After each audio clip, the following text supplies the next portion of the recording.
pour ça que nous travaillons à la mesure dans les gestes, à la mesure dans les paroles. Tous les gestes inutiles, ceux qui ne sont pas utiles, ceux qui ne sont pas beaux, on essaye de les supprimer. C'est pour ça que la conscience, le fait de vivre en conscience permet d'utiliser les paroles justes, d'utiliser les gestes justes, ensuite de faire les actions justes. C'est de ça qu'il s'agit. Et tout n'est qu'un entraînement pour rester dans cette mesure-là, la mesure de son propre esprit. Et elle est différente selon chaque individu.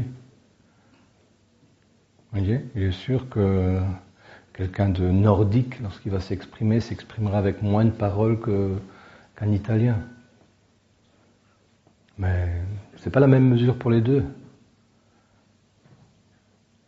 L'un est, de par sa nature, même physique, est porté à une expression un peu plus large, et l'autre, par sa nature physique, est conduit à une expression moins importante. Ceux qui sont d'origine américaine comme toi, ils ont un estomac par nature plus grand que la plupart des Européens, pas tous. Je vois Hubert ou Issa, ils ont un bon estomac aussi. Et donc, il y en a d'autres qui ont un petit estomac.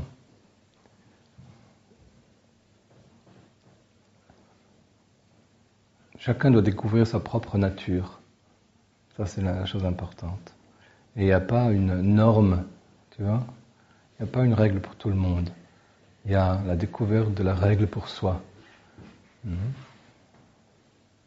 Et c'est comme ça dans tous les domaines, physique, émotionnel et intellectuel et spirituel.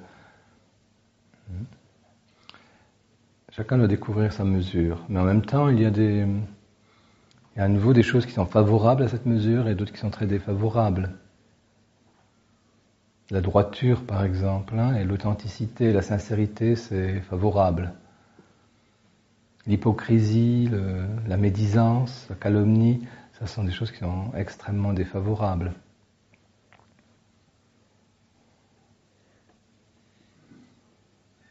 C'est pour ça que nos principes de base c'est le minimum de ce qu'il faut respecter pour être dans cette mesure.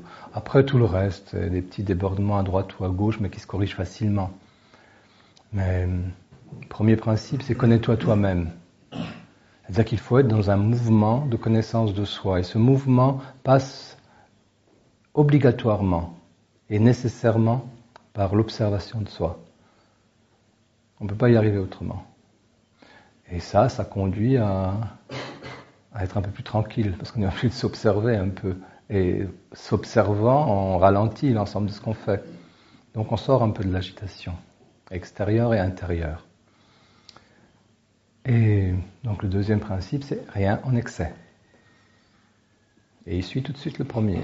Et puis il y en a un autre encore, c'est ne jamais entrer en conflit. Il est aussi important.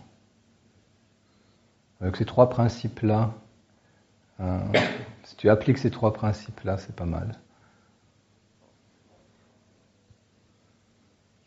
Et personne ne peut les appliquer parfaitement, mais chacun peut les appliquer avec l'intention d'y arriver. Et l'intention d'y arriver conduit à y arriver.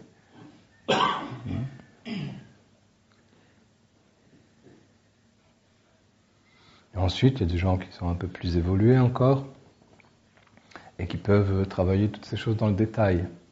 Qu'est-ce qu'ils font? Ils manifestent plus leurs émotions négatives, ils ne disent plus de mal des autres, évidemment.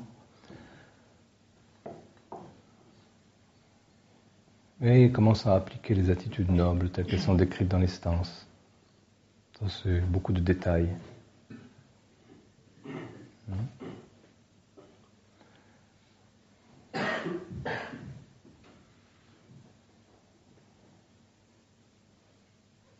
Ça, c'est les grandes lignes, simples.